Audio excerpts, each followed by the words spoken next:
Bueno, el libro se llama Asesinos seriales mexicanos. Es una recopilación de unos 30 casos sobre asesinos seriales que todos se han dado en México a partir de 1888 y hasta el año pasado. La primera parte del libro es una recopilación de teorías sobre la psicodinámica del asesino psicópata y del asesino en serie. Toda la primera parte es de eso. La segunda parte o el grueso del libro ya son los más de 30 casos que vienen divididos en mujeres, en casos de canibalismo, en casos de asesinos mexicanos trabajando en otros países y de asesinos en el Estado de México, y el último de los capítulos es sobre cine mexicano de asesinos seriales o de psicópatas en el cine mexicano. Bueno, el libro en realidad es una recopilación de una serie de investigaciones que he venido realizando ya desde hace muchos años.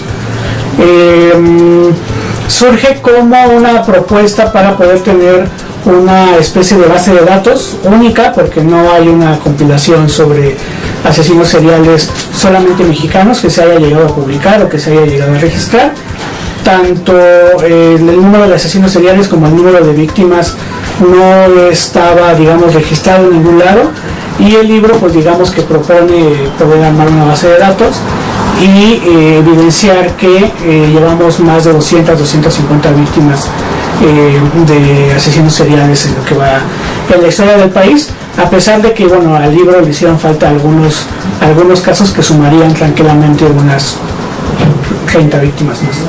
Bueno, evidentemente el que más resalta es el de Goyo Cárdenas, que es como el asesino en serie clásico de México. De hecho es el que se lleva más páginas en todo el libro por la importancia del mismo.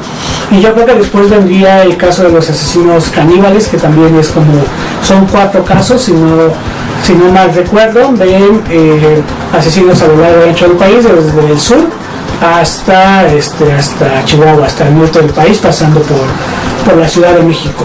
Yo creo que esos serían los 2 casos más impactantes de los que vienen en el libro, o mejor documentados de los que vienen en el libro. Bueno, la inquietud viene de un interés personal en la relación entre el crimen y el arte.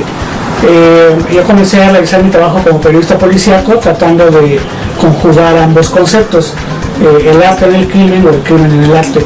Y es evidente que la figura donde descansa más esta posibilidad es en la del asesino en serie, porque bueno, evidentemente la literatura es muy amplia, la cinematografía es muy amplia, y algunas otras manifestaciones culturales más pop, digamos, como el cómic, también ya están abordando o han abordado la figura del asesino en serie.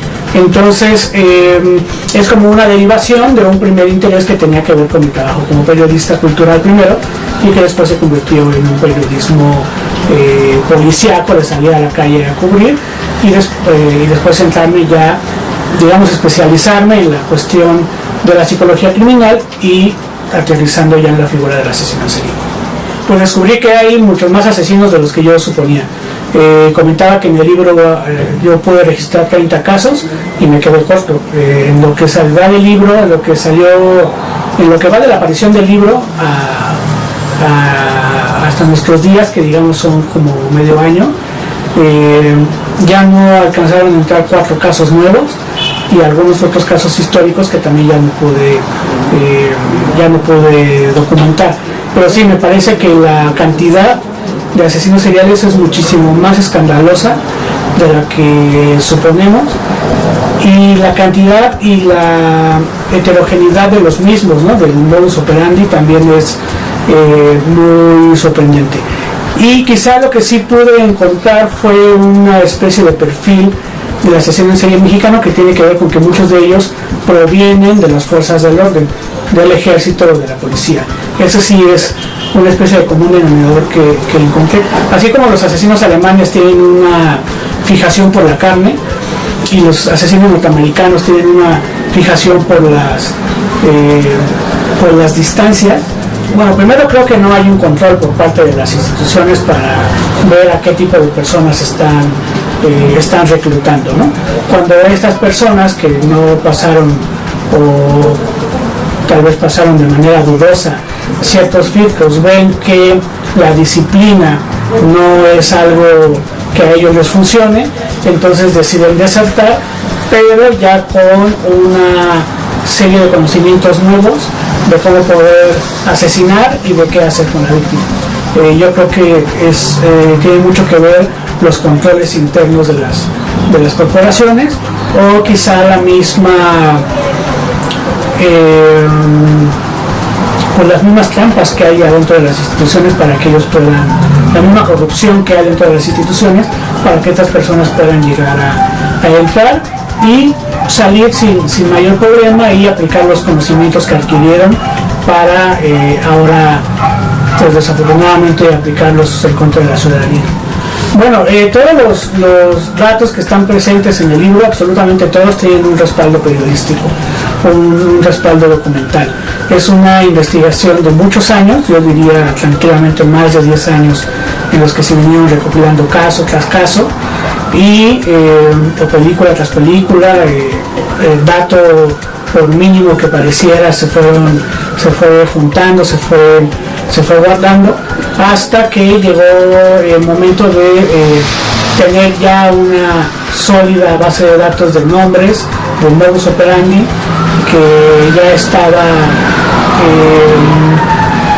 tan sólida como para ser publicable, ¿no? Con un respaldo no solamente periodístico, bibliográfico, sino incluso teórico y empírico, ¿no? O sea, todas las partes de las teorías psicológicas se comprueban empíricamente en cada uno de los casos que se enumeran en el libro.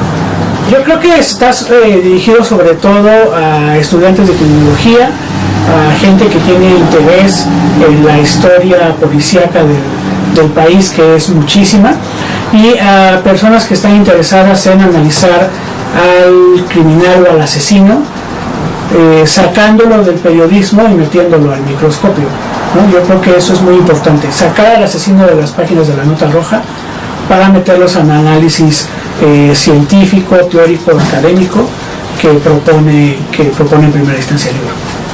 Bueno, puede encontrar la forma de identificar a quien pueda ser peligroso para él, ¿no? Como comentaba, toda la primera parte tiene que ver con características psicológicas y psicodinámicas del asesino, que muchas veces nosotros pasamos por encima porque creemos que es una cuestión cultural o una cuestión enraizada en la familia, pero que en realidad no, que es una cuestión o que son manifestaciones de una conducta violenta que más adelante puede desencadenar en cosas que no deseamos. Entonces el lector va a encontrar eso, va a encontrar cómo identificar al psicópata y cómo ponerse a salvo para no estar dentro del círculo inmediato como una víctima posible. Bueno, yo ya estoy preparando un segundo libro para la misma Ediciones B, que tiene que ver ya con la misma criminalidad, pero con otras características, que tienen que ver con el secuestro familiar, como se le llama, que son estos casos en los que los papás o los esposos mantienen encerradas durante 10, 15 años a su familia, y ahora estoy trabajando en eso, estoy registrando eso, y bueno, desde el punto de vista ya académico personal, pues estoy trabajando en mi tesis doctoral, que tiene que ver con la exposición de los cuerpos violentados en los espacios públicos. Hola, ¿qué tal? Yo soy Ricardo Ham. Quiero hacerles una cordial invitación a que asistan a la Feria Universitaria del Libro, organizada por la Universidad Autónoma del Estado de Hidalgo. Yo estaré presente mostrándoles a todos ustedes el libro titulado Asesinos seriales mexicanos, editado por Ediciones B. Ojalá que nos puedan acompañar, no solamente a esta presentación, sino a todas las conferencias y a la oferta cultural que la Feria Universitaria del Libro tiene para todos ustedes.